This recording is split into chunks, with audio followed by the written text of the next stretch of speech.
Давайте побыстрее пойдем. Хочу проповедовать сегодня на тему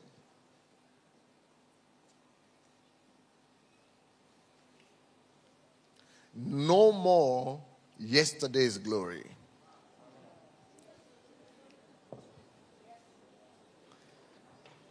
Ждут меня, да? Кто-то не понял. Как мне это сказать по-русски?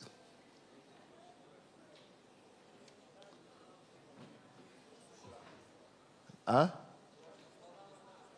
Нет больше вчерашней славы. Это так, если его дословно перевести. Нет больше вчерашней славы.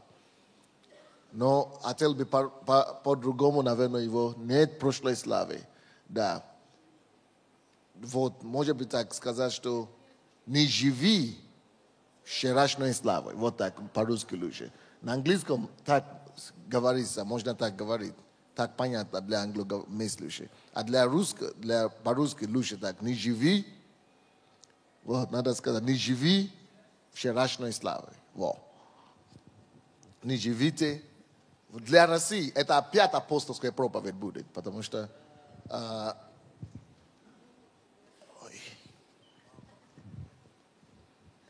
не живи вчерашней славой. Почему это очень нужно для России? И это объяснит ситуацию, в которую Россия попала.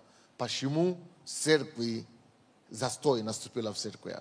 И почему церкви больше не могут двигаться вперед, как хотелось бы. Не только в России, вообще повсюду. В Прибалтике, в Украине. Если вы заметили, вы увидите, что многие церкви, которые были начаты еще раньше, достигают определенный размер, допустим, 200 человек. И все, стоп. Стагнация. И уже 3 года, 4 года, 5, 10 лет, 200 человек или 300. Некоторые достигают 100 человек. И меньше, больше, меньше, чуть-чуть больше, чуть-чуть, но больше не бывает. И некоторые другие достигают 1000 человек, или 500 человек, 600, 800, и уже больше не растут. Ну, больше, какой-то застой. Вы заметили, есть такое, бывает? И на территории бывшего Союза, может быть, единственная церковь, которая не пережила так сильно это застоя, это будет посольство Божье в Киеве. Благодаря разносторонней стратегии ведения церкви. Нестандартный способ ведения церкви. В Киеве постоянно много людей каются и приходят в церковь. Это невероятно. Даже при этом, и то я иду дальше. Если вы поедете к моему другу Алексею в Риге, у него церковь в Риге самой, может быть, 2000 человек. Это уже было так с того времени, как я начал церковь в Киеве. То есть того времени, это уже 12 лет или 10 лет уже было у него 2000 человек. И так, на этом уровне до сих пор. 10 лет на одном тоже, можно сказать. Это кошмар, это ужас. Есть любовь, для любого пастора это кошмар. Но никто не знает, что делать дальше. Но это хорошо, когда церковь еще больше, большой, как там в Риге, допустим. А когда маленькой, это еще хорошо, если вы такой, как Алексей, который гений, который может другими способами себя реализовывать. Искусством, музыкой и так далее. То не чувствуется эта стагнация. А если нет,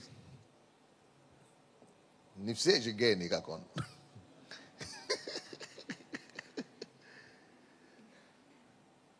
А если в основном вы живете только церковью, и потом бывает еще хуже. У некоторых даже уменьшается, чем было. Это как в Санкт-Петербурге. Я слышал, что было время, когда церкви в Санкт-Петербурге было много церквей по 1000, 500, 1000, 1500, 200. И теперь они все уменьшались по 2 раза. На 2 раза, 3 раза уменьшались. Почему это так? Об этом я еще проповедовал сегодня. Не живи вчерашней славой. Господь, откройте, пожалуйста, Псалом 77. 77-й Псалом. Но это как удивительно. В Киеве, если кто заметил за нами, мы начали церковь в 94-м, Именно тогда, когда люди все говорили, что уже поздно.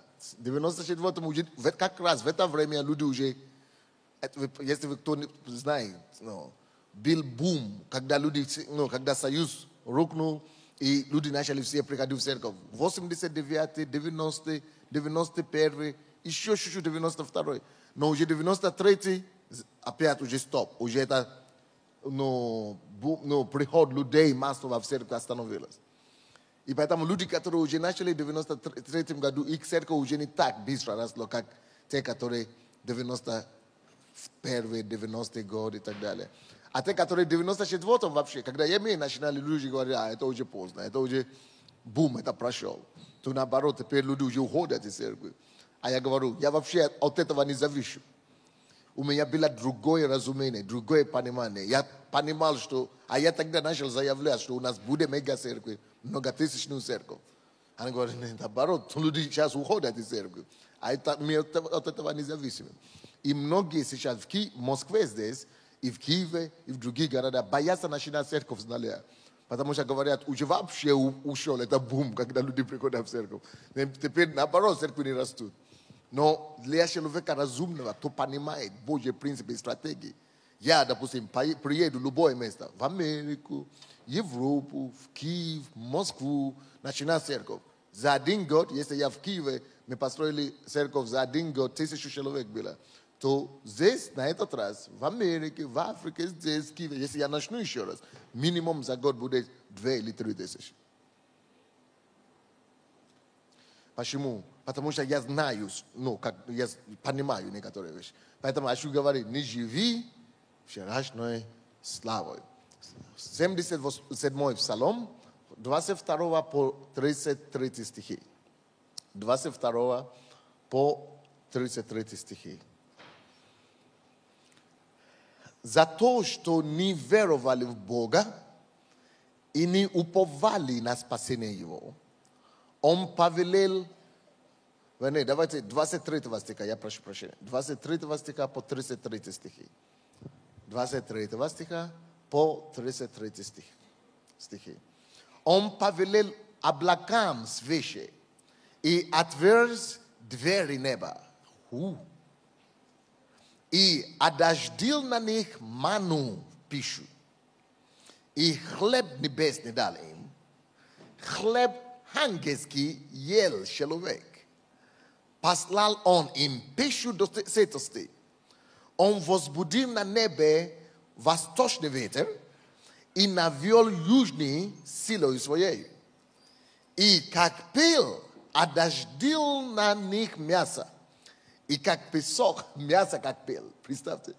И как песок морской, птиц пернатых, как песок.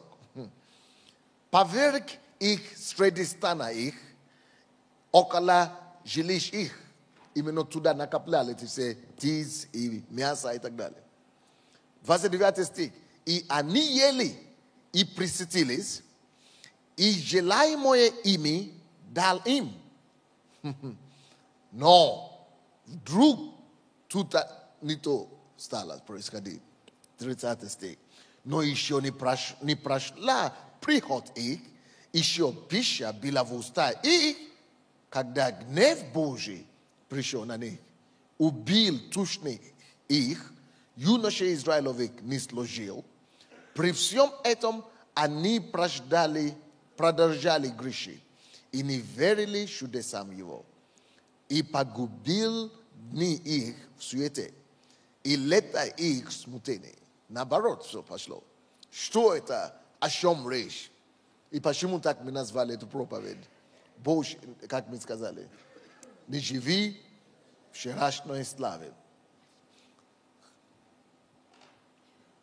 Бог явил себя израильтянам в пустыне, как невозможно больше.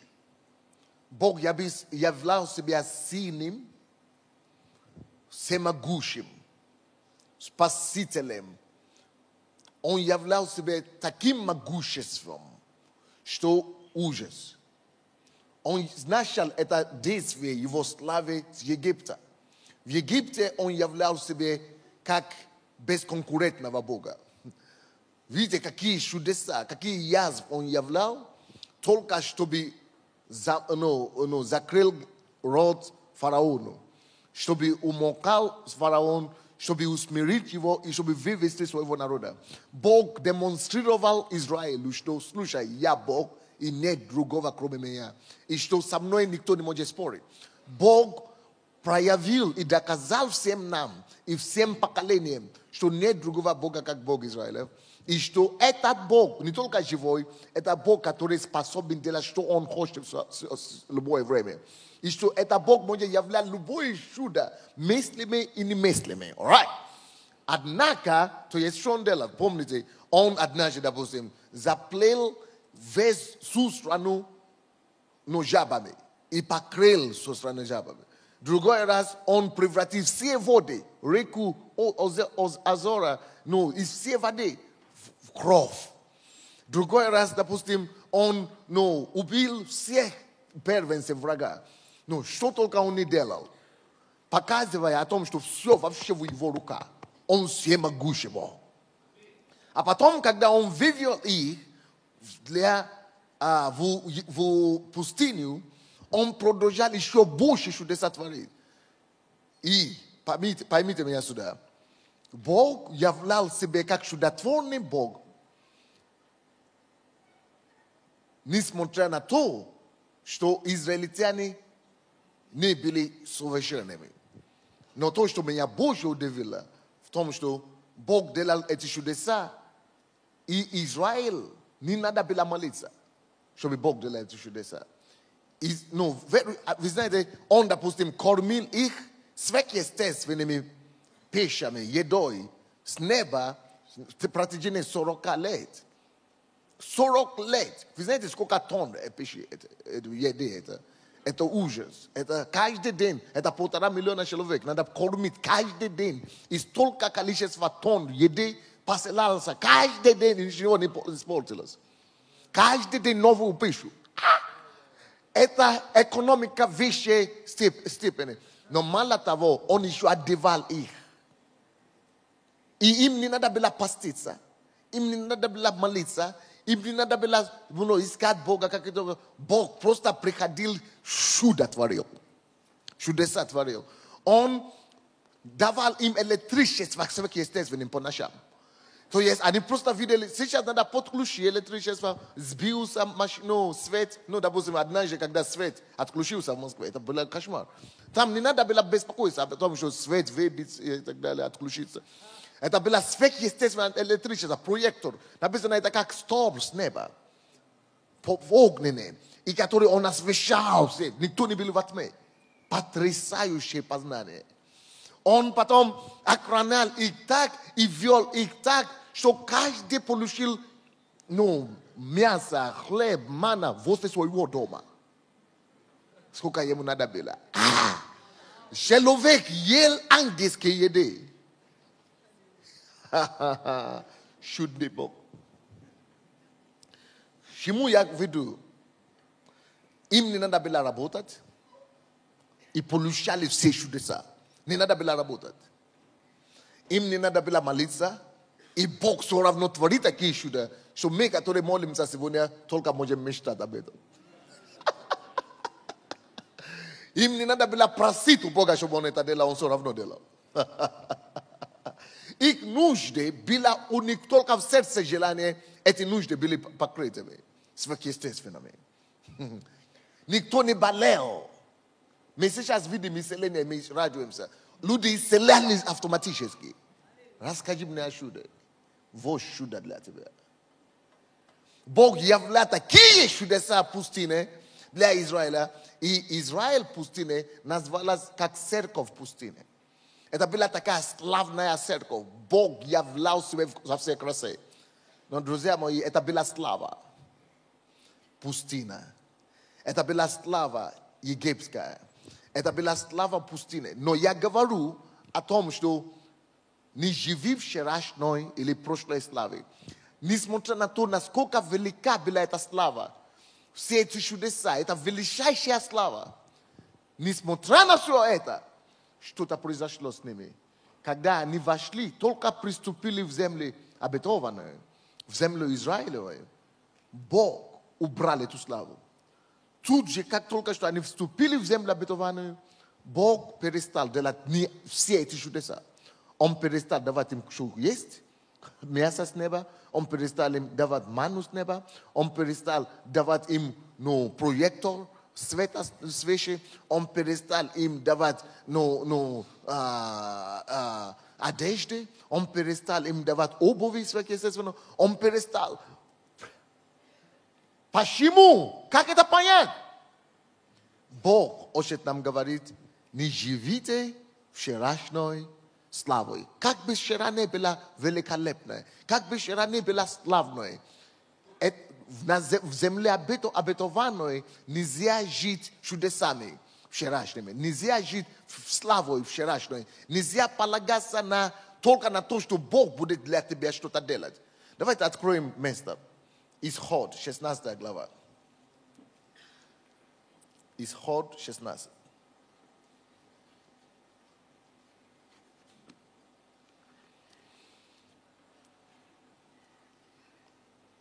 Тридцать пятый стих.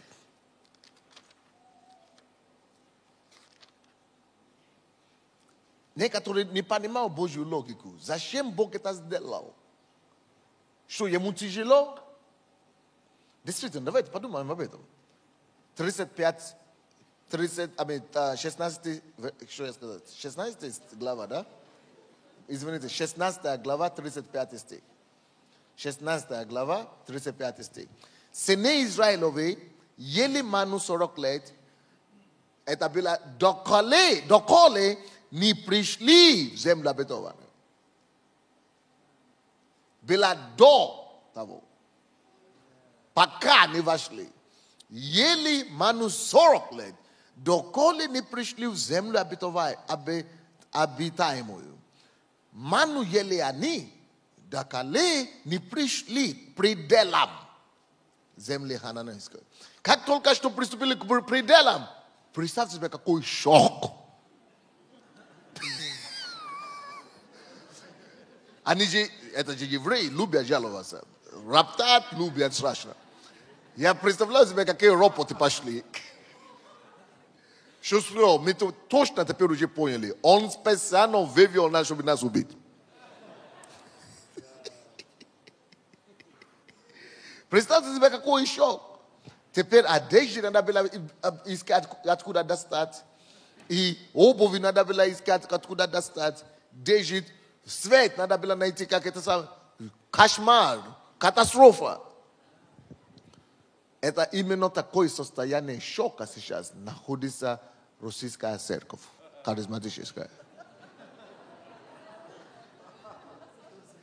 Теперь вы понимаете, почему я проповедую эту тему теперь? Начинает доходить? Еще не совсем? Давайте объясню вам. Дело в том, что в 90-х годах, после разрушения коммунизма, да, такая благодать была на этой территории. Любой человек, кто начинал церковь, у него сразу было сотни людей. Не надо было ничего делать, не надо было какие-то помазания. Ты просто крикнул на улице, все сразу окружали тебя люди. Снимал любой дом культуры. Люди, которые не могли связать, даже одно слово, два слова не могли связать. И то у них было 1000 человек. Люди, которые ничего вообще не делали, только просыпались и в воскресенье шел в зал, и зал уже наполнен. Страшное дело. Это было страшное проявление Божьей милости. Так что люди даже не привыкли работать. Люди не привыкли и не успевали проникнуть в Бога. Люди так и не успели понять, как созидать. Зачем созидать, когда все уже есть? Приходит в зал, наполнен. Им уже казалось, что так вся жизнь и будет. Но Бог, умный Бог. Когда они вошли в ту, Бог это делал для избавления. Бог всегда выводит людей из Египта чудесами и знамениями. Бог выводил Россию и бывший Советский Союз именно в эти годы этими чудесами и знамениями, славой невероятной. Но после того, как он уже убедился, что вошли, что он вывел из Египта, что прошлое, что все, вы уже приняли эту благодать, вы уже вошли в свою землю обетованную, вы вошли в свободу, уже есть свобода, уже все, уже как Запад. вы уже все, у вас уже есть свобода, вы уже есть все. Теперь он начинает отходить потихонечку. Теперь смогут жить и выживут в этом состоянии новое. В этом состоянии свободы, в этом уже новые времена. Только люди, которые успели разобраться в Боге. Только люди, которые, потому что весь Израиль тогда, они только восторжествовали и только восторгались Божьими чудесами. Он говорит, что Израиль и дети Израилевы знали Божьи дела, но они не знали Божий путь. Только Моисей знал Божий путь. Или потом Иисус Навин и Халев пару людей. Но остальные, они только и ждали Божьи чудеса. Они только и надеялись на эти все чудеса и проявления. Но Бог, представьте себе, как только что он увидел, что все, я уже вас вывел, вот так же и с нами. Он Россию, бывший Советский Союз, уже вывел из коммунизма. Коммунизм уже все, это уже прошло. То время, сухой земли уже прошло. Бог знает, что он уже вывел вас.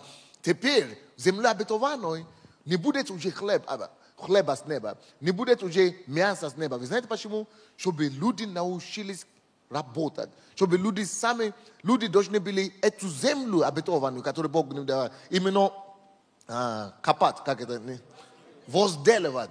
Потому что это то изначальный завет, который был дан человек. Человек сам должен научиться быть как Бог.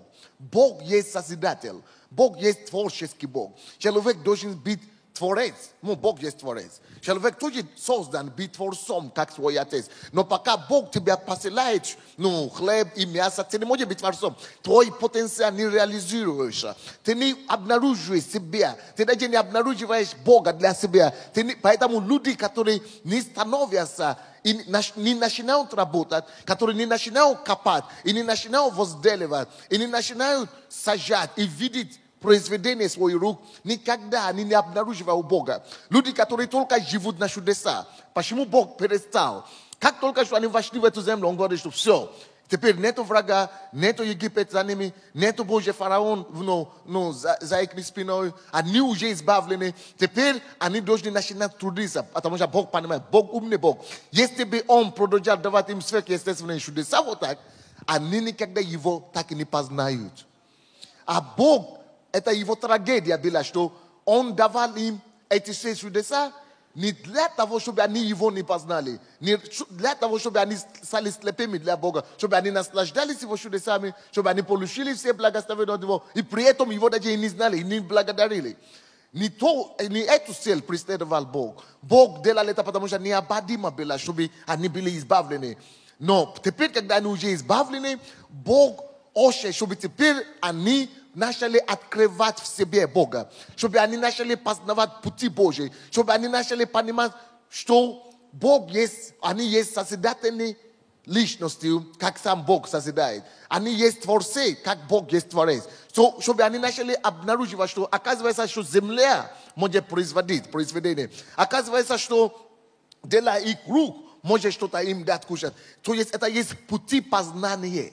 Вы видите, было время, когда вот это место, Псалом 77, который мы читали, вы увидите, несмотря на то, что Бог давал им эти все чудеса, 23 по дальше, до 29, 29 стих, они ели и присытились. То есть, тогда пустыня, да, они получали и только ели, и присытились. И желаемое ими, только желали, дал им. Но, несмотря на то, что Бог давал им все, 30 стих, но еще не прошла приход их, еще пища была в уста их, и гнев Божий пришел на них, убил тучный их, юноши Израилевы не служили. Почему?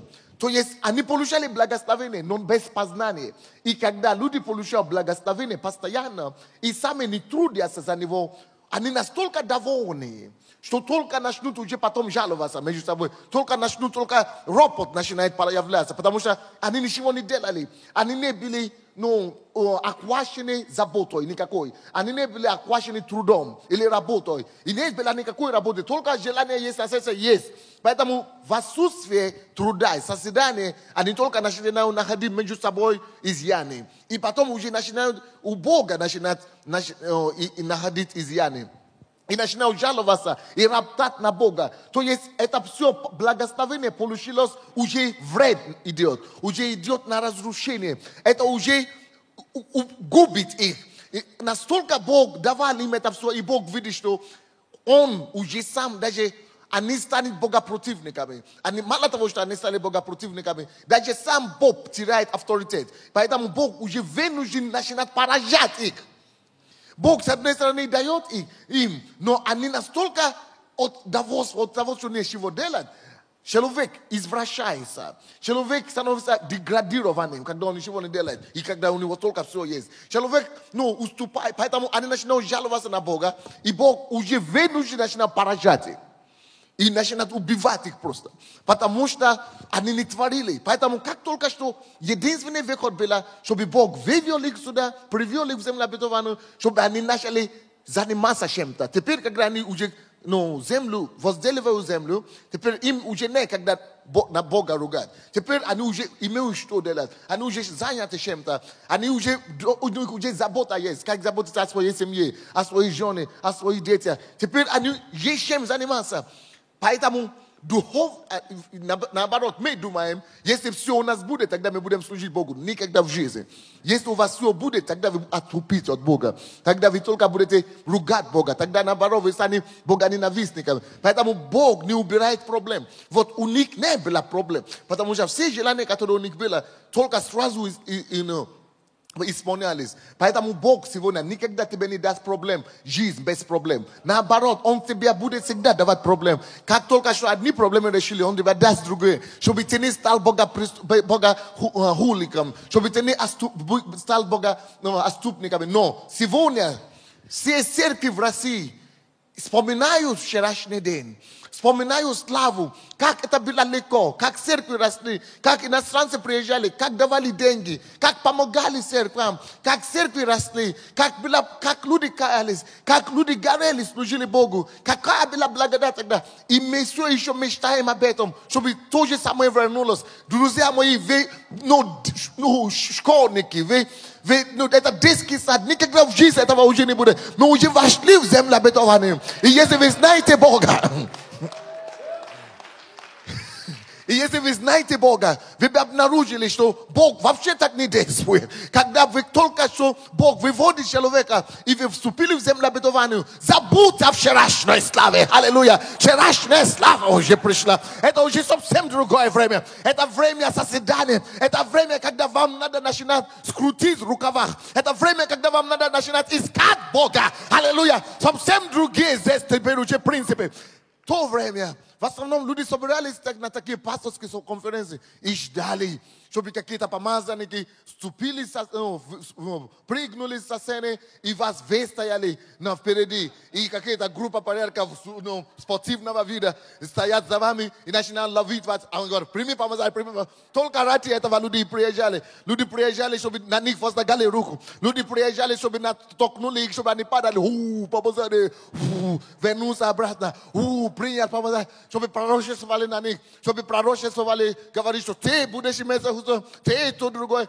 И многие еще в России ждут такие конференции. Это детский сад. И многие спрашивают, почему ты это не делаешь, пастор? Слушай, я понимаю Бога слишком, чтобы повторять вчерашнюю славу. Вчерашняя слава принадлежит вчера. Вчерашняя слава принадлежит Египту. Вчерашняя слава принадлежит пустыне. Но сегодня совсем другие вещи нужны. Сегодня что нужно? Нужно богопознание. Сейчас он говорит, Осия, 6 глава, 6 стих, что мне уже не нужны жертвы ваши. Мне уже не нужны жертвоприношения. Мне нужны уже другие, чтобы познали меня. Потому что богопознание лучше другие, любой жертвы. Аллилуйя. Сейчас что нужно? Они видели его чудеса. Но они, поймите меня, чудеса Вот такие, прими помазание, вот натолкнули. Значит, если ты не падаешь, поставя ногу сзади того, чтобы ты все равно падал. Но и мы думаем, что в этом помазании, слушай, да, может быть, это какое-то помазание на тот период, что-то поможет и так далее. Ты не можешь жить на таких воздушных шариках всю жизнь. Помазание, посмотри, какая сила Бога. Слушай, такие чудеса, поймите меня, чудеса вообще не принадлежат церкви. Чудеса принадлежат, вы знаете, ну, чудеса принадлежат неверующим, и чудеса принадлежат новообращенным. Не мы должны приходить в церковь, чтобы искать чудеса. Наоборот, мы должны выходить из церкви, чтобы раздавать чудеса. Мы должны быть чудотворцами, а не те, которые ищут чудеса. Аллилуйя. Потому что чудеса принадлежат только толпе.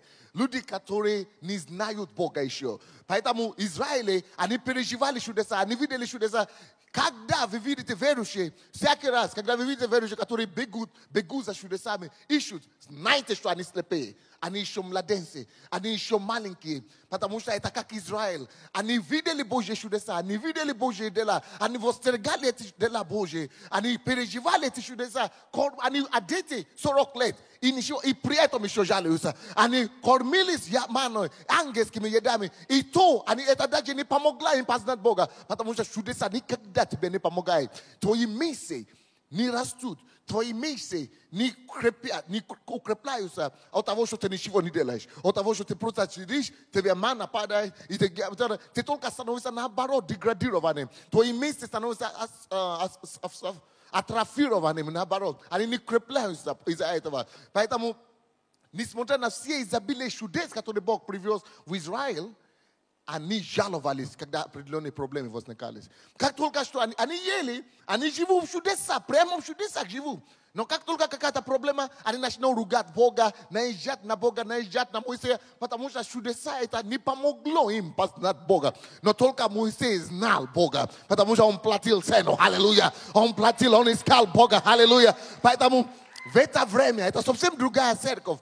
И вот люди все строили церкви на те чудеса. Чтобы только делали крусейд, только делали объявления, только наклеили какие-то афиши, и уже церковь набита. Сейчас уже не пойдет такое. Это уже совсем другое время. Если ты будешь так строить церковь, ничего не пойдет, никто не придет. И ты начинаешь разочароваться. Нет, надо другое. Надо совсем другие принципы. Поэтому я и говорил, что это время, когда мы должны научить другие, эти пасторы, которые были, вывести их в церкви, делать эти курсы интенсивные для них, научить их понять, какое новое движение.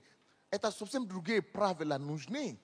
И по-другому нужно строить понимание церкви, чтобы церковь росла. Если тогда те церкви 90-х годов были строены на то, вот такие чудеса, помазания, ура, приезжали гости, иностранцы раздавали что-то, то тут это совсем уже другое время, это другая эпоха. И это эпоха, которой Бог помог нам войти в Киев. Почему мы могли, наоборот, когда церковь уже не растут, наоборот, когда все уже успокоилось, мы могли вообще войти в сцену, на сцену, начинать церковь вообще по-другому, по-новому, и все равно растем. Не сразу, сразу так, 1000 человек за один день и так далее, евангелизация, крусейд, нет, по другим принципам.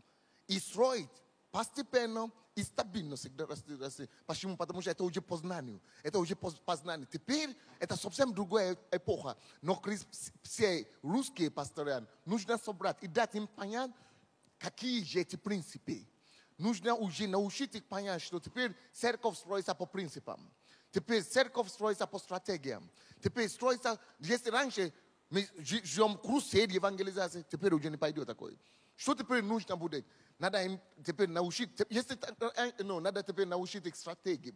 Научиться получить стратегию от Бога. Если раньше даже не надо было молиться особо, спал, проснулся в воскресенье, пришел в церковь полный, то теперь совсем другое дело. Что теперь нужно?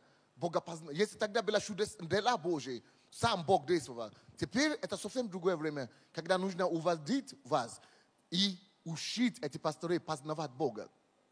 Это время, когда нужно знать. Они говорили, что дети Израилевы знали Божьи дела, но они не знали Божьи пути. Это теперь время, когда нужно начинать обучать этим пасторам Божьим путям. Потому что когда вы будете знать Божьи пути, вы знаете, каким путем Он идет, какой дорогой Он пошел. И тогда они смогут идти за Богом, потому что они знают пути Божьи. А когда вы только знали дела Божьи, вы только чудеса и ждете. И только когда чудо происходит, тогда вы просыпаетесь. А те, которые знают пути Божьи, они знают, какими путями идти, чтобы принести Его чудеса и Его славу. И это совсем другое время. Это время, когда мы должны обучать этим пасторам эти пути Божьи. Это время Божьего познания. Поэтому мы начинаем делать ударение не на то, что шумные конференции, аппаратура. Вы посмотрите, какая аппаратура крутая, какие песни крутые. Я смотрю, как вы пели вчера, прославление и так далее. Все было здорово. Но я вам скажу одно. Когда вы пели гимн российский, она была даже для меня более помазанной, чем все ваши эти все прославления и так далее. Почему? Потому что совсем другое. Это уже не то, традиция уже не пойдет. Уже не пойдет, что надо вот петь, прославление. Поэтому мы по-другому вообще понимаем. Иногда можно петь, иногда вообще можно не петь. Надо просто знать Божью волю, надо знать Божье движение. Теперь, если раньше было облако, было проще, чем прошлого, только увидишь облако и идешь прямо. Теперь вообще уже не пойдет это. Не надо никакого уже облака. Куда теперь идти? Надо знать его пути. О, это уже страшно. Теперь это то, что время другое. Поэтому я и говорю, что эти все школы должны быть сотворены на то, чтобы знать Божьи другие. Как теперь строить церковь? Как теперь ходить за Богом? Надо научить людей, что такое мудрость. Божьей премудрости. Никто не знает из этой стадии. Они знают слова мудрости. Как это действует, никто не знает. Даже те, которые из моих, которые окружают меня, читают книгу, что круто, что-то новое. Но как это двигаться, как двигаться в этом, как водить в этом, мало кто знает. И это то, что нам надо научить других. Что такое знать, ходить с Богом, быть другом Бога. Не просто проповедовать о нем, рассказывать, чтобы... А как действительно его знать, ходить с ним. Вот те вещи, которые нужны сегодня, это совсем другой уровень хождения с Богом. Только те, которые эти вещи будут знать. Допустим, мы говорим о разумении. Разумение Бога, разумение Царства Божьего, разумение воли Божьей, разумение... Это слова все слышно, но мало кто знает. Мы все еще живем, мы на самом деле не живем этими вещами. Это проблема. Если мы не будем знать и жить ими, но мы всегда будем стоять перед тупиками. То есть всегда будут постоянно нерешимые вопросы для нас. Но для того, кто открыть для себя Божьи стратегии, для того, кто нашел его пути, для того, кто нашел его, кто научился ходить с ним и дружить с ним, кто нашел держать Бога рука об руку, у него не будет тупика. Это то же самое, как Моисея. Всегда были проблемы. Он знал, что делать, он знал, куда идти. Он ходил на Бога навстречу, с Богом навстречу. Он разговаривал с Богом живую. У него не было кризисов. Он знал, куда идти, как выходить с них. Но те, которые ждут только какие-то веяния, ветров и так далее, они не знают. Так что сегодняшний день российские пастора нужно научить степени Божьи, Божьи пути, Божьи стратегии, это совсем другие вещи. Люди все думают, почему я пишу эти все книги. Люди просто думают, что я пишу книги как для этого самого. Нет, я стараюсь расставлять другие Божьи пути и показать людям Божьи уже пути. Знать все, как ходить, как знать Бога, как полностью ходить в разумении, как ходить в трезвости. И как строить церковь всегда без... Я всегда говорю, можно собраться у меня сегодня и бросать меня в любую пустыню. И я оттуда же вырасту и сделаю то же самое, что я сделал. Потому что я уже кое-что знаю. Не надо никакой помощи, не надо деньги, не надо людей. Просто бросайте меня голым, как я есть. И это все надо научить людей. Это совсем другое время. Но, к сожалению, мы по инерции еще живем по вчерашней славе. Поэтому я называю эту проповедь «Не живи больше по вчерашней славе». Когда все Бог делает, вот, допустим, некоторые люди еще в России и по всему миру еще ожидают, чтобы чудо произошло, чтобы пробуждение пришло. И вы знаете, что они понимают, как пробуждение? Понимают, что пробуждение – это... Когда, считали в книге, Вдруг проснулись с утра. И вдруг это начали двигаться по городу, и все начали бежать в церковь. Это сказка. Конечно, такое бывает иногда. Но это такое бывает один раз в 1000 лет. Ну, не 1000, ну 200 лет. 300 лет. Ты умрешь. Это ты не доживешь. Брось это вообще, покорни себе. А есть совсем другое пробуждение. Пробуждение, которое приходит или приносят людей, которые знают Божьи пути. Которые не ждут, чтобы Дух Святой просто пришел, накрыл город и страна, и все начали каяться, и плакать, и бежать в церковь. Сами по себе. Ты ничего не сделал, ты сам удивлен, говоришь, о, Боже, да, Бог пришел, аллилуйя. Это все тупость, пробуждение. Потому что такое пробуждение, которое ты не планировал, ты не знал, как пришел, ты так и не будешь знать, как ушел, как ушло. Ты не знал, как она пришла, ты не будешь знать, когда она уйдет, и как его удержать, и вообще, что с ним делать.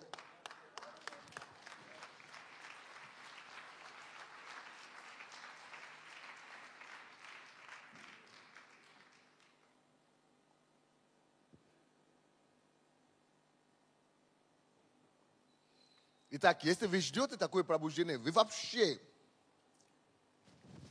значит, вы ходите во тьме. Потому что когда вы не знали, как пришло, о, Бог сам просто сделал. Как пришел, какие шаги привели к этому. А я не знаю, зачем Бог сделал, Бог двинулся. Значит, ты слеп. А тебе Иисус и говорил, слепые вожди, которые сами слепые и ведут еще друг. Вы не знаете как, а я знаю как, что ожидать, что будет когда. И я не хочу такое пробуждение. Я молю Богу, Господь, не принесли такое пробуждение в Украину. Я хочу такое пробуждение, когда я знаю, что будет. Запланированное, благодаря познанию Бога. Я знаю, что когда я сделал то, по принципам Бога, то есть Бог, Он не какая-то загадка. Бог не какая-то тайна, которая можно Бога знать. Поэтому Он открывает нам Его волю. Поэтому Он приходит, открывая себя нам. Чтобы мы Его познали. Бог прогнозировать можно Бога, как это иногда, по Его путям. Он дает нам Его пути, Его принципы, чтобы мы могли ходить, чтобы наши глаза открылись. Когда наши глаза открыты, мы тогда можем ходить по Его путям и знать, что ожидать. Непонятно вам? Он всегда может делать больше, чем мы будем ожидать. Делать больше, чем мы просим, но по крайней мере мы знаем, куда мы идем. Но когда вы просто знаете такие чудеса, вы просто вы не знаете, что будет, но я ищу Твое лицо, Господь, я не знаю, что будет, Господь, мы молимся, Господь, о, что-то будет, и ты думаешь, что-то будет конкретно. Это ерунда. Я, допустим, всегда знаю, я знаю Бога, я знаю Его принципы, я знаю Его пути, я знаю, что делать, чтобы, даже если не будет какой-то свек, не надо, чтобы был свек, я даже не нуждаюсь в этом. Я знаю, что по минимуму будет у меня такой результат. Потому что я Его знаю Его слово, я знаю Его принципы. Действую по этим принципам, точно будет у меня определенные вот такие результаты. А потом Он добавит и умножит это больше, чем я думал, но это уже Его слава. Но как минимум я всегда знаю, на что рассчитывать. Потому что я Его знаю. Я знаю, как ходить с Ним. Я знаю, что Он от меня ожидает. Я знаю, как делать это. Я знаю, как людей двигать в это. Я знаю, что иметь. Прогнозованные результаты. А? Да, прогнозированные хождение с Богом. Вы думаете, а с чего тогда? Вы думаете, нельзя Бога прогнозировать, нельзя знать, что Он будет делать. Слушай, зачем тогда Он дал нам Библию вообще? Зачем Он все эти тетради, все страницы себе описал? Чтобы мы оставались в тьме, чтобы мы вообще ничего не поняли. Чтобы мы просто вот так ходили, и бах, падали, и бах. Он дал нам это все, написано все то, что открыто нам, принадлежит нам и детям нашим. И проблема церкви сегодня в том, что мы просто знаем какой-то кусок, берем какой-то кусок и начинаем это делать, а потом другой кусок, а потом другой. Мало кто видит общую картину, видят Бога, ходят с Богом спокойно, целенаправленно, осознанно. Это проблема церкви. От Запада до Востока, с Африки до Америки, с Европы до Южной Америки, люди все только ходят в темноте такой. Ты видишь их? Мало кто его знает. Вот беда наша. Поэтому мы не можем рассчитывать на какой-то конкретной вещи. Мы просто даем, чтобы он сам двинулся.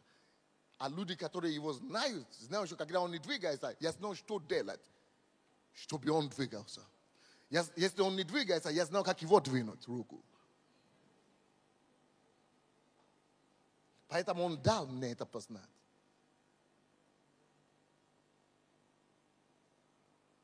Итак, люди, которые ждут, поэтому я и говорил вам, если вы будете ждать, чтобы люди прибежали в церкви других вам, новые церкви, которые начинаются, как все начинают церковь, да? Мы начнем, мы объявим, люди прибегут к нам с той церкви, у вас тупиковая дорога опять. Вам надо, какие вещи знать теперь? Вам надо искать Бога, чтобы знать Его для себя. В принципе, который мы должны учить в церкви. Обучать их знать Его. Встретиться с Ним. Когда ты встретишься с Ним, это самое главное. Второе, вы начнете получать от Него стратегии.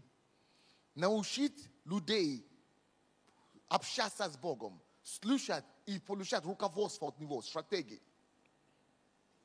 Видеть Бога, видеть Его дела, видеть Его пути и повторять то, что вы видите.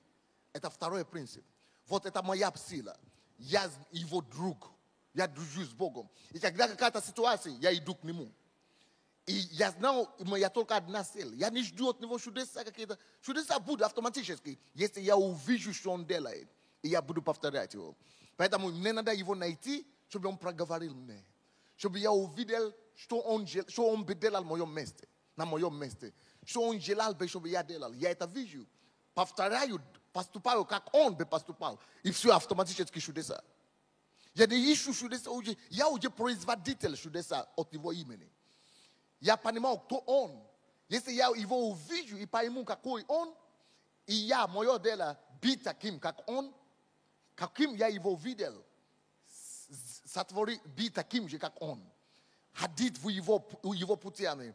Ходить, я увидел такой, как Он, чтобы я мог понять, каким я должен быть. Когда я начинаю понимать, каким я должен быть, как Он поступаю, имею же такой результат, как Он имеет. И поэтому я знаю минимум. Поэтому Он есть мой старший брат. Он есть первенец для братьев. Он мой первенец, Он мой старший брат. Мой старший брат Иисус жил в этой земле, как я, служил Богу. Я должен увидеть Его.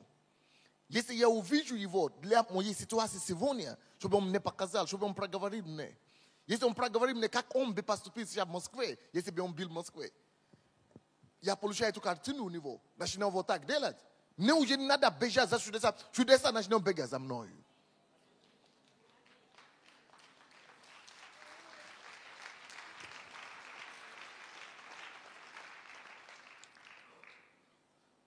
Поэтому все эти чудеса и прекратились, когда они вошли туда. Бог хочет, чтобы они Его познали. Чтобы они начали своими руками творить что-то. Чтобы они начали созидать, как Он есть созидатель. Создатель и созидал вещи. Чтобы они начали творить. Чтобы они начали думать головой. Чтобы они начали видеть Его волю. Чтобы они начали вместе с Ним рука об руку ходить. Чтобы они начали быть соработником с Богом. Бог работник, я вместе с Ним соединен, мы соработники с Ним. Чтобы мы могли ходить с Ним вместе. Чтобы я мог полагаться на Его советы. Чтобы я не полагался, что, в Киеве делаю рэп-центр. Если я сделаю рэп-центр, у меня тоже будет. Там делаю проставление такое, кричать. Если я буду кричать, буду. Это уже не будет иметь значения для меня. Я уже не полагаю ни на методы, ни на такт, какие-то копирования, ни на какие-то чужд. Нет, я знаю Его. Я Его держу за руку. Он мне говорит, зачем тебе рэп-центр, зачем тебе сделай вообще такое. Поэтому когда я молился за вас, я услышал, это Альфа-центр. Я говорю, слава Богу, что вы сделали. То есть другие ждут, чтобы кто-то прибежал, чтобы карусель какой-то делал, чтобы кто-то делал. А Бог вам вот такое сказал. Сделайте так. А потом надо завтра опять слушать, что Он скажет. Он может завтра сказать, вообще не делай больше. Делай вообще другое. Поэтому вот ключ. Я хожу с Ним, я соработник с Ним. Он главный партнер, Он главный работник, я с Ним партнер. Я должен видеть, что Он делает, что Он говорит, что Он делал. И повторять это же. Поэтому ты всегда можешь быть уверен, что куда ты идешь. А что касается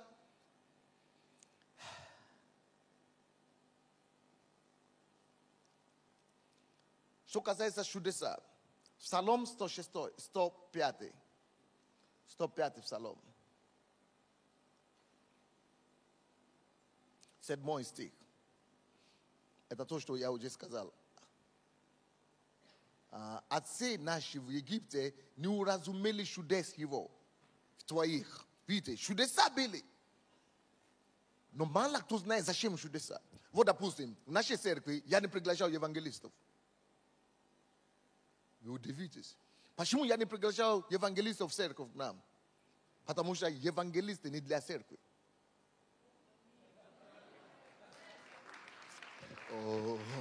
Допустим, в нашей церкви я не приглашаю тех, которые делают освобождение. Мы не принимаем служение освобождения и так далее. Почему? Потому что это детский сад. Если они пришли в церковь, там они должны тут же получить освобождение. При покаянии и так далее. А если служение освобождения для тех, которые уже по 10 лет сидят в церкви, тогда лучше, чтобы у меня вообще не была церковь, чем такие. Лучше, чтобы я пошел в мир вообще. Допустим, в нашей церкви чудеса автоматически происходят. У меня нет, чтобы я приводил людей, обязательно молился за них один и так далее. Стою, если Бог открывает что-то, говорю, чудеса происходят. Если Он не открывает, я ожидаю, чтобы люди ходили в чудеса сверхъестественно. Мы не проставляем. Некоторые церкви сидят с утра до вечера, это чудо такое произошло, это чудо. 3 часа и только их рассказывают. Слушай, надо научить людей пути Божьей. Как познать Бога, чтобы они больше не удивлялись от чудес. Чтобы они поняли, что это элементарно. Каждый из нас может его производить. Люди не знают пути Божьи. Люди не знают цели чудеса. Для чего предназначены чудеса? Написано, давайте я это прочту до конца сначала. 105, 7 стих. Отцы наши в Египте не уразумели чудес его, не помнили множество милости своих и возмутились у моря, у Черного моря. Они получили столько чудес и все равно возмущались. А это слово возмущались, это то же самое, как роптались. Они все равно роптали, несмотря на все чудес. О чем речь идет? Слушайте, чудеса, речь идет о том, что чудеса принадлежат только детям. Чудеса не для церкви. Чудеса для евангелистов, для верующих, чтобы мы покорили неверующих, чтобы мы удивляли чудеса, чтобы люди удивляли знамения, чтобы творить знамения для неверующих, чтобы неверующие изумлялись и удивлялись, что Бог может такое делать, и пришли в церковь. Но когда люди уже приходят в церковь, мы должны их учить совсем другое, не чудеса. Мы должны теперь учить их творить чудеса. И чтобы они познали, уразумели Бога, Его пути, чтобы они сами могли стать носителями чудеса. Вы не поняли меня? Чудеса поэтому для мира, чудеса для неверующих или для новообращенных, но верующие учение, укоренение, искание воли Божьей, познание Бога, Его пути. Вот чем церковь должна была заниматься. Поэтому и написано 1 Коринфянам, 14 глава.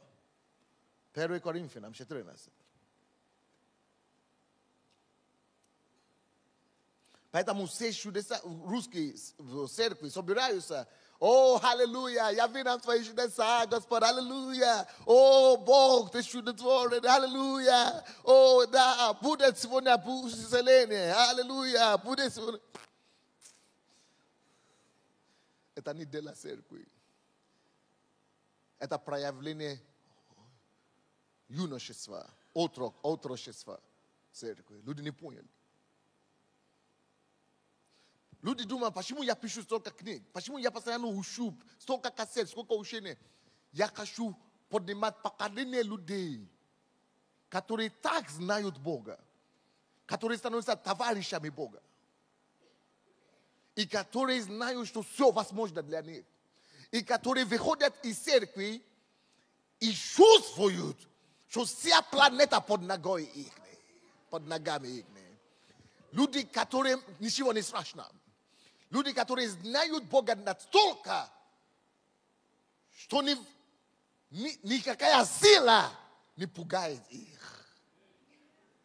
Люди, которые не просто приходят в церковь, чтобы быть здесь князьями и царями в церкви, а никто в миру.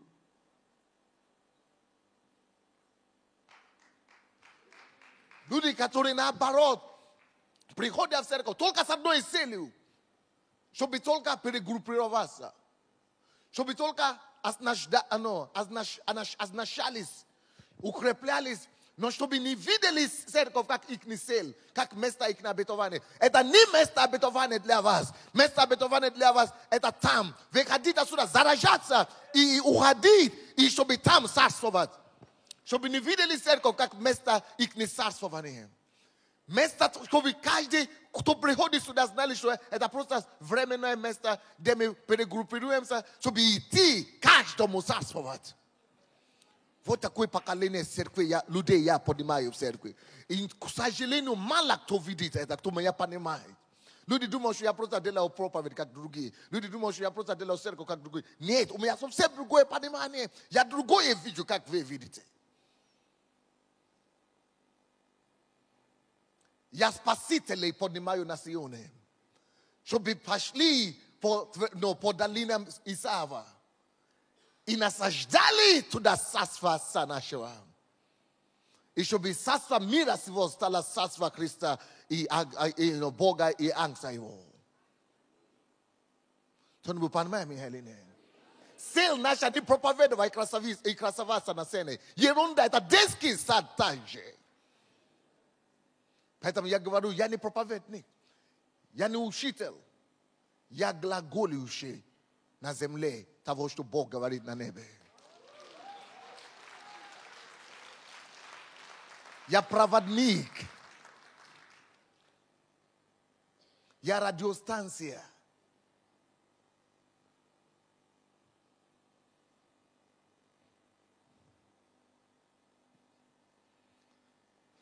Первое Коринфянам, 14 глава, 20 стих.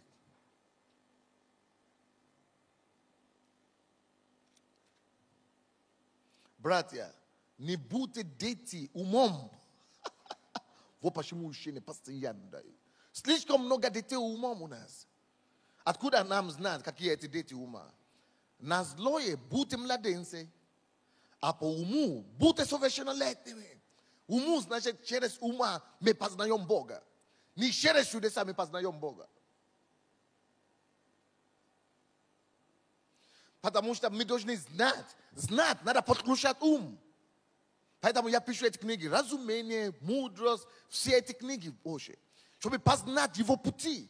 Надо не быть младенцами ума. 22 стих этого же местописания. 22. Итак, языки, что такое чудеса? Для чего чудеса? Теперь послушайте. Итак, языки суть знамения не для верующих. Скажите, не для верующих. Чудеса не для верующих. Не слышу вас. Еще раз. Чудеса не для верующих. Еще раз. Не слышу вас. А некоторые еще до сих пор сюда идут в церковь, чтобы в эту церковь сюда, в эту церковь сюда.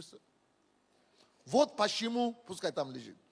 Вот почему я, слушай, если говорить о чудесах, наверное, у меня больше чудес, чем любого пастора, любого служителя, бывшего вообще в мире даже. Мало у кого больше таких чудес, которые у меня есть. Но никогда не провожу собрание чудес и знамений. Никогда в жизни. Вы никогда не услышите, что я провожу время служения исцеления или освобождения или чудеса. Никогда в жизни. Я понимаю Бога. Не для этого. Чудеса должны следовать за вами. Мы не ищем чудеса. Он говорит, идите, проповедуйте царство. И эти знамения последуют за вами. Я являю чудеса автоматически. Все мы должны так делать. Мы не прославляем чудеса, мы прославляем Бога. Мы не чествуем чудеса. Чудеса просто как последствия, следствие, результат. Кто-нибудь слушает меня или нет? Так что знамение, чудеса, языки, это знамение не для верующих. А для кого? Не слышу. Не слышу. Неверующих. Для неверующих чудеса.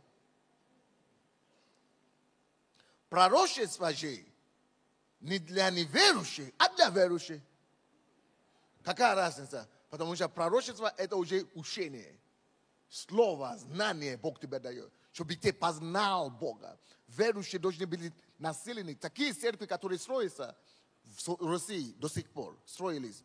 Это такие церкви, которые основаны в основном на ура, ура, ура, аллилуйя, кричи, аллилуйя, о, чудо.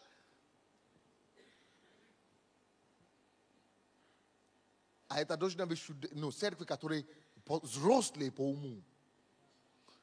То есть, когда люди только приходят в церковь, я тоже делаю чудеса, я тоже говорю, я тоже делаю, но это либо для неверующих, для новообращенных, или для людей, где церковь находится на очень низком уровне. Могу приходить в другие церкви, только чудеса буду делать, потому что они на уровне младенца.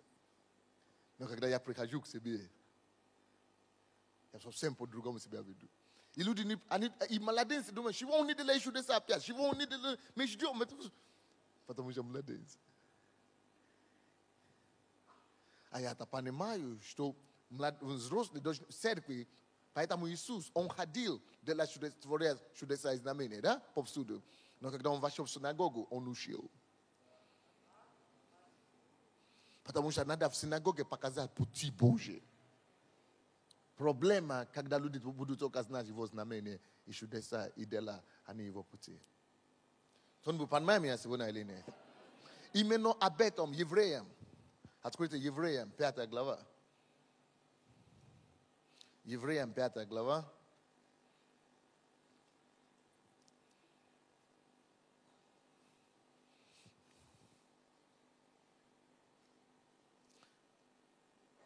С 12 стиха.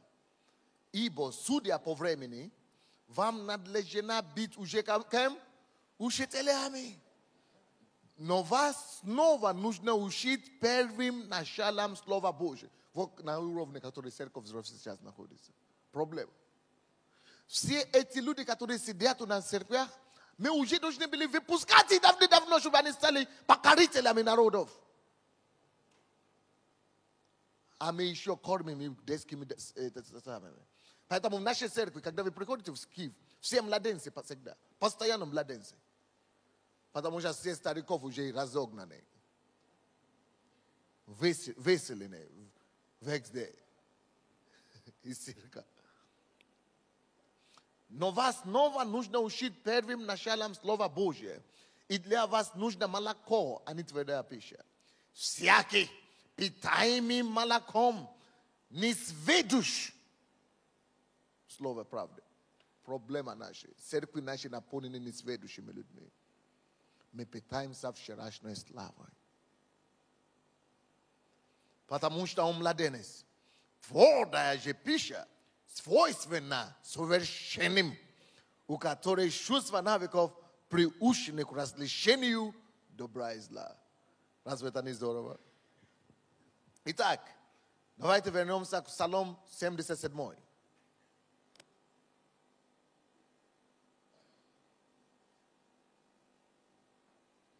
Psalm 77.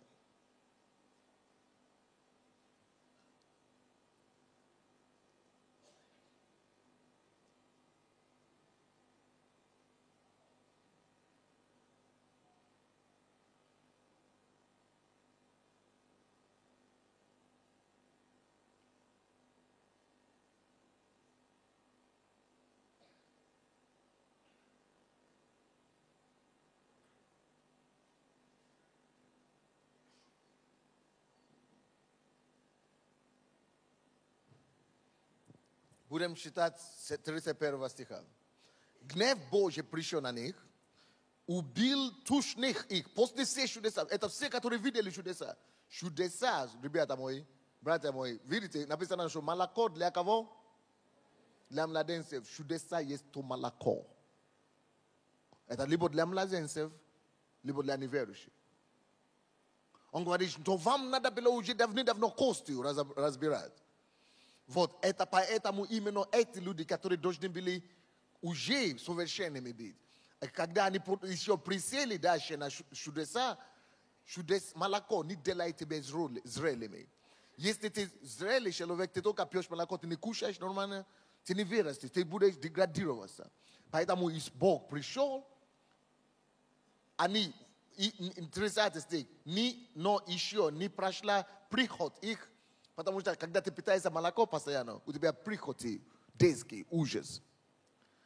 Вы знаете, сколько таких церквей полны такими людьми, которые приходами разными питаются. Поэтому делятся, церковь разделяются, то бунтуют и так далее.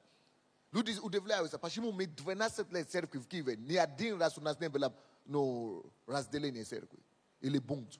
Никогда в жизни. Почему? Люди думают, что это только благодать. Нет, это называется разумение. Премудрость его зовут, премудрость. Потому что мы строим церковь совсем по разным принципам. Люди не понимают, почему, какая разница, почему все церкви в Украине, там, где 3 украинца, 2 пана, 2 господина, то есть 2 царя, а? Да, 2 атамана, там, где 3. Поэтому постоянно делятся, разделение постоянно. Но не только не у нас церковь. На самой большой церковь в стране все равно ни одного еще разделения за 12 лет. Страшное дело. Как? Премудро строить этот дом. Ни эмоция, ни крики, ни молоком.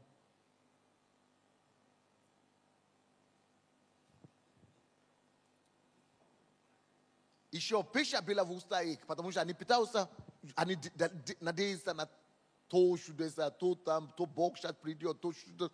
Вместе разумение. Людям не дают конкретное разумение, что делать со своей жизнью, куда идти, куда они призваны, как им состояться, кто ведет. Дай им осознание этого. Определи их на место.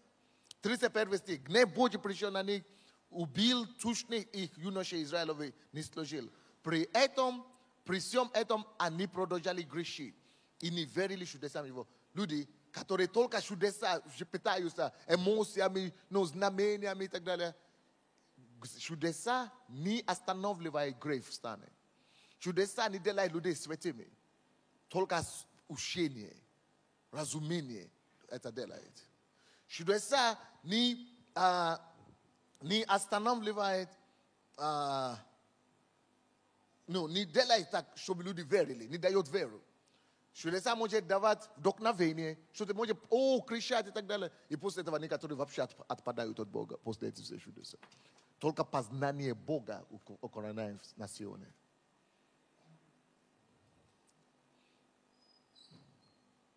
И погубил дни их в суете и лета их смутения. Когда мы не даем людям познание пути Божьей, церковь, они верующие живут в суете.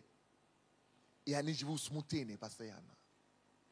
Поэтому совсем другие стратегии нужны сейчас, чтобы поднимать новые церкви в России. Это церкви, которые знают пути Божьи. Это церкви, которые знают, которые богопознание передано всем членам. Это церкви, где каждый человек свободен. Это церкви, где каждый человек научен. Каждый человек знает, что он царь на его земле. Это там, где каждый человек знает, что он имеет территорию, что он должен состояться кем-то, что он не просто царь, не просто пастор, какой-то там помазанник, и все сидят и удивляются его мудрости каждый день.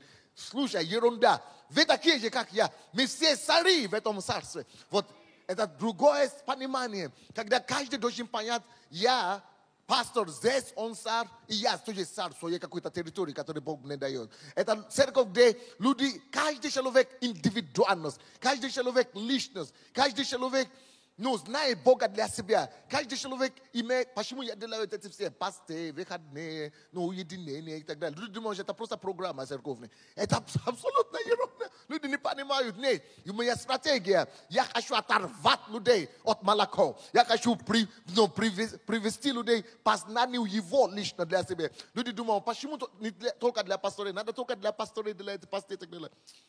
люди не видят то, что я вижу. Наоборот, у нас другое царство, у нас другое понимание. Это царство сейчас, это царство, где это царство сынов, где все должны стать сыновьями, где все должны стать богопознанниками, но не богопознавшими. Не только, чтобы какие-то люди были аудитория, это масса людей, просто слушают. Не. Это наша задача, чтобы все в Израиле стали пророками. Он говорит, что я буду рад, если все начнут пророчество. Они говорят, нет, запрети им пророчество. Он говорит, нет, пускай весь Израиль пророчество. Это Божье, это царство священников. Бог ищет царство царей и царство священников. Чтобы вся церковь стала одни священники, одни цари. Чтобы мы были царями в миру, священниками перед Богом. Чтобы мы все были важными, богопознали, люди, которые богопознали, люди, которые ходят независимо, самостоятельно. Некоторые говорят, не слушай пастора, делай только, как я говорю. Не надо делать, как я говорю. Слушай, я тебя научу познать его. Чтобы ты мог, не надо повторять мои проповеди, не надо читать мои лекции, проповеди мои каждый раз читать. Зачем? Слушай, если ты будешь это делать, тогда я проиграл. Я хочу, чтобы ты познал его, чтобы ты мог получить от него и делать то, что тебе Бог скажет. Кто-нибудь слушает меня или нет?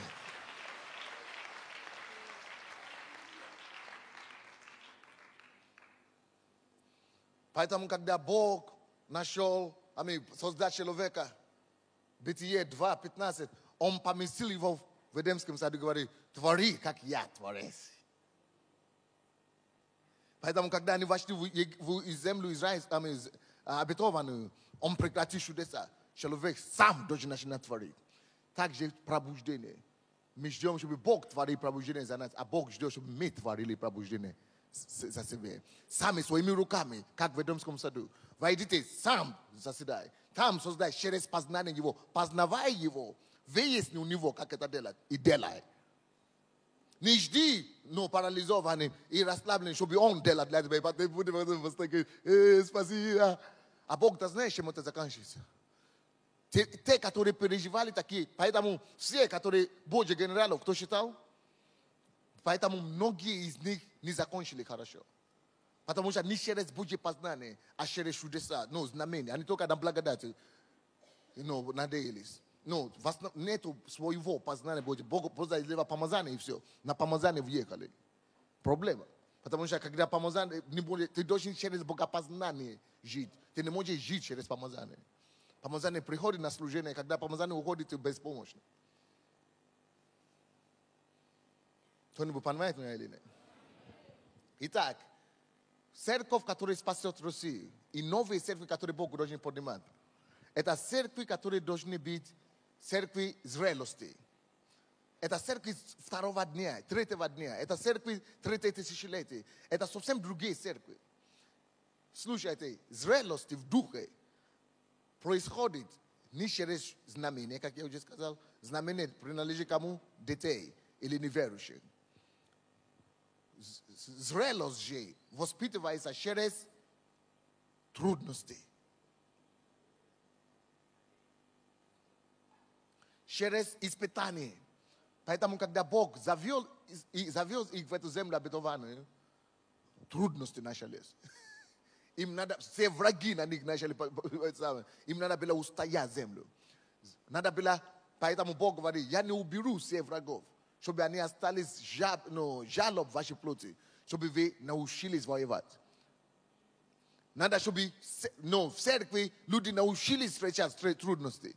Чтобы они не думали, что Бог уберет все трудности, и тогда мы будем только служить Богу. Нет, именно через трудности ты должен служить Богу. Через трудности ты должен подниматься.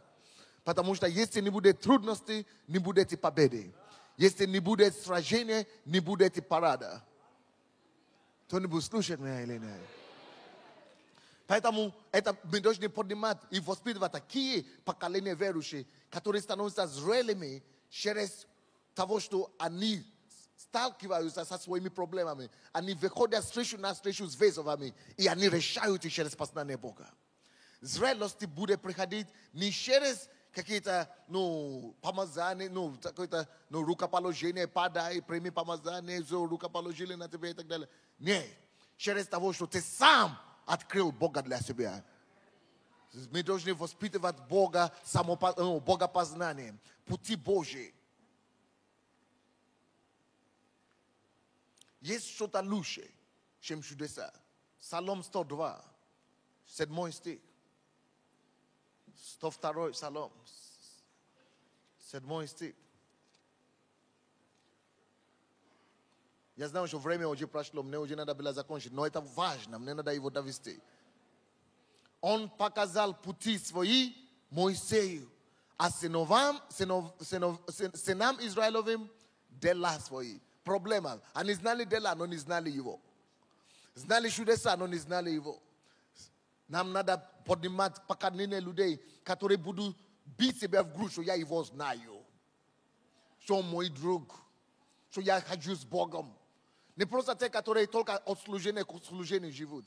Не только от конференции к конференции живут. Но люди, которые каждый день сами, даже если церковь все закроется, они все равно будут ходить с Богом. Аллилуйя.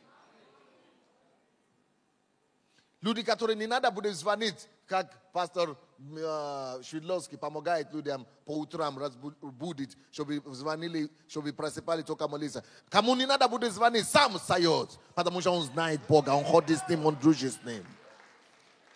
А тебе надо звонить на первом этапе, потому что надо помогать некоторым младенцам. Но когда ты становишься зрелым, он становится твоим дыханием. Он становится твоим хождением. Он становится твоим существованием. Ты полностью влился в ним, переплетен в нем, с ним. Потрясающе. Осия 6:6.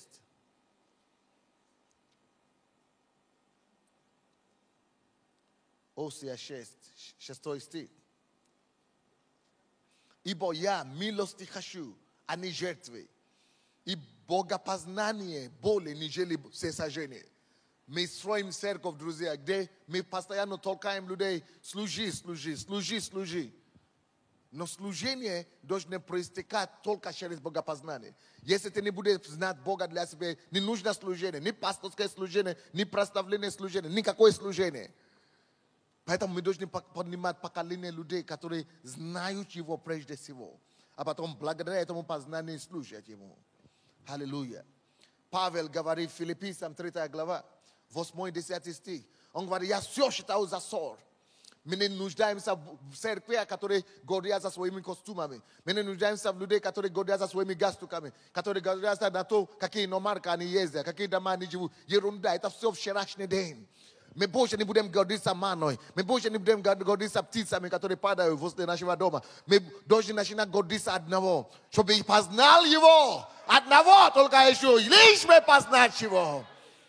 Он говорит: я считаю все за ссор, чтобы познать Его и силу Его воскресения. Аллилуйя. Познание Его должно стать нашим дыханием, нашей целью. Это наша цель, это должно стать нашей целью.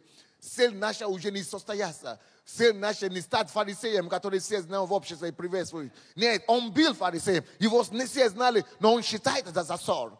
Мы должны поднимать поколение людей, которые считают успех за ссор. Ерунда успех. Миллионы это ссор. Это популярность это ссор. Это ничего не значит для меня лично. Я не плевать на популярность, не плевать на успех, не плевать на большую церковь. Это все ерунда для меня. У меня другая жизнь. Я живу познанием Его. У меня только одно цель. Познать Его и явить Его миру. Аллилуйя. И мы должны поднимать такое поколение людей. Это совсем другая церковь. Вот эта церковь изменит страну и покорит народ. Хотя он использовал чудеса, но чтобы покорить народов. Но у него совсем другие были цели, чтобы его достичь, как он достиг его. Аллилуйя. Иисус Навин, 5 глава, 12 стих.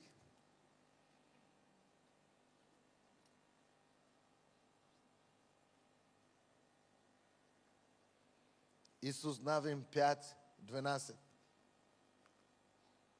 Похоже на то, что мы считали в это исход. Но важно, чтобы вы это тоже видели в Иисус Навин. 5:12.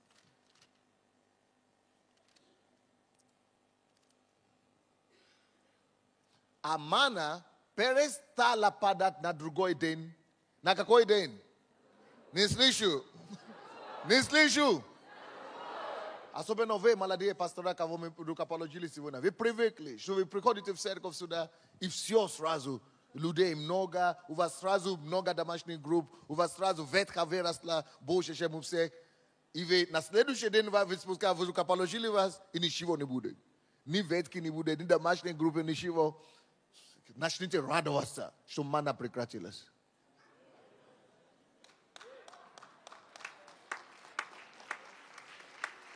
То раньше у вас какие-то благословения, может быть, были, почет, люди уважали вас. Надо, чтобы это все ушло. Чтобы вы начали познавать его. Совсем другие принципы начинают работать. Чтобы вы начали забили об этой славе, забили об этой мане. Чтобы вы могли найти время для нахождения его.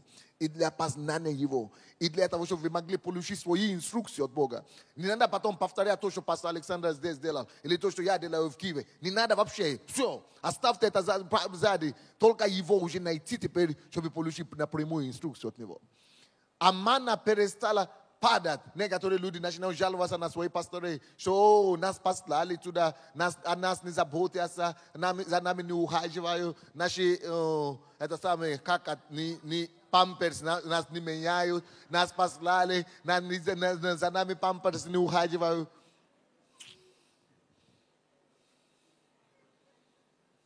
Это пути убийства, когда начинают менять вам памперсы. Потому что ты хочешь, чтобы опять Бог же давал тебе эти маны без своего труда. Что, если бы некоторые из вас были бы дети Израиля, вы бы бунт организовали против Бога. Потому что вы бы сказали, что Господь, как ты мог такое сделать? Ты вывел нас из Египта, теперь мы вошли в землю, ты перестал нам давать хлеб. Все, ты нас не любишь. Некоторые из вас, вы бы так сделали против Бога. Бог-то не глупый, он знает, что он делает. Он убирает, наоборот, чтобы вы нашли его. Потому что он дороже, чем эту ману. Он дороже, чем это хлеб. Он дороже, чем это мясо. Кто-нибудь слушает меня или нет? Потому что у нас в Киеве постоянно такие вещи бывают. Люди, миссионеров, которые мы послали, они постоянно думают, не, надо, чтобы Киев нам давал то, надо, чтобы Киев нам давал другое. Я смотрю на них, не хочу огорчать, потому что я думал, не Израиль звучит. Но я мушу. Думаю, однажды до них дойдет. Даже то, что из Киева вам посылают, это неплохо, но это должно быть пока до времени. Пока вы дорастете. Потому что когда вы дорастете, вы так подкреплены к Богу, что вы получаете уже не из Киева, не из Америки, не из Африки, но прямо с штаб-квартиры с неба. Аллилуйя. Вы подключены к источнику живой воды. И вы получаете сверхъестественные инструкции такие, которые никакой человек на земле, ни плоть и кровь не может вам открывать. Кто-нибудь слушает меня или нет? И когда только мы дойдем до этого уровня, мы сможем надеяться на то, что Бог покорит нам землю. А мана перестала падать на другой день после того, как они стали есть произведение земли. Это произведение чего? Уже не произведение неба, уже не мана, уже не мясо. Произведение земли. Кто его должны производить? Они сами должны были взращивать его. Страшное дело. Они должны чистить траву. Они должны создать земледение. Они должны вообще сделать все. И не было боли маны у сынов Израилевых. Но они ели тот God произведение земли. Она сказала, Бог хочет, чтобы у тебя были произведение дела рук твой. Бог хочет, чтобы ты увидел Бога измерение. Бог хочет, чтобы ты увидел Бога через человека, через твоего пастора, который тебе явил его. Это хорошо. Но Бог не хочет, чтобы ты перестал видеть Бога через человека, который тебе явил его. Бог хочет, чтобы ты увидел Бога для себя через его слово. Через откровение. Но Бог не хочет, чтобы ты остановился там. Бог не хочет, чтобы ты только увидел Бога через человека другого, через слово его. Бог хочет, чтобы ты еще сам увидел Бога через себя. Действующий в тебе. действуют через тебя. Поэтому он хочет, чтобы у тебя были произведения, которые делают твою руку, чтобы ты видел, что Бог через тебя уже действует. Не которые ожидают чудеса, они увидели Бога через кого-то и хотят остановиться на этом уровне. Чтобы кто-то всегда делает чудеса для них. Они, которые видели Бога через церковь или через Писание, они остановились на этом уровне. Поэтому только на церковь надеются, идут в церковь и так далее. А Бог ждет самое главное, чтобы через них произведение Бога все Божьи милости, все Божьи чудеса, чтобы они начали видеть Бога действующего через них. Поэтому Бог стал человеком. Чтобы Бог теперь был явлен через человека. Это цель его, чтобы мы все были богоявителями. Вот почему мана иногда будут прекращаться. Чтобы Бог мог являться через тебя лично. Кто-нибудь слушает меня или нет? Вот почему, когда апостолы говорят, они говорят, чтобы познать его, это же единственная наша цель теперь. Вот почему, когда мы читаем Библию, он говорит, что все водимые Духом Божьим, суд Сыновей Божьей. Это те, которые уже, пока вы еще не сами самостоятельно не водимый дух, вы только дети. А дети никогда не могут быть господинами и наследниками. Они не отличаются от рабов, пока не станут сыновьями. Только сыновьям Бог доверяет руководство и господство на земле. Только сыновья могут сами наследовать планеты. Поэтому Бог ждет и толкает вас, чтобы вы выросли и стали сыновьями. Как знать, когда вы достигнете уровня, когда вы получаете инструкцию от Него, вы уже настолько привыкли к навыке Его голосом и Его вождением, что Он может доверять вам, что вы будете слушать, что Он будет вам говорить, и вы будете всегда, вы сможете быть Его представителем на самом деле. Кто-нибудь слушает меня или нет? Он говорит, что Слово стало плотью и ходило среди нас, и тьма не могла объять Его. Бог ждет, чтобы слова, которые мы слышали, чтобы они не просто остались в нашей голове. Чтобы мы стали ходящие плоти словом. Чтобы слово это стало плотью для нас и в нас. Чтобы мы начали являть Бога. Чтобы люди прикасались к нам. И чтобы этим самым они прикасались к Богу. Чтобы люди видели нас все. И видели, что да, мы Бога явители. Слово стало плотью в Иисуса. Поэтому он являл Бога. Это его мечта для каждого из нас. Он не хочет, чтобы мы стали оставились на той уровне, когда только один пастор являет Бога, и мы все приходим и аплодируем ему и говорим, о, да, чудный Бог. Те, которые вот так восхищаются только манами и чудесами в пустыне, они в пустыне погибают. Они никогда не выходят оттуда. Они будут есть, пока они едут, Бог поражает их. Потому что они только знали дела. А Бог ждет, чтобы они знали пути, чтобы они могли утвердить дела его на земле. Только те, которые знали пути, утверждают дела. А те, которые знают только дела, они никогда не выходят из пустыни. Церковь российская, новое время для вас, новая возможность. Пусть это слово станет плотью в вас. Чтобы мы перестали жить вчерашней славой, чтобы мы теперь стали сами носителями его славы. Будьте благословенны.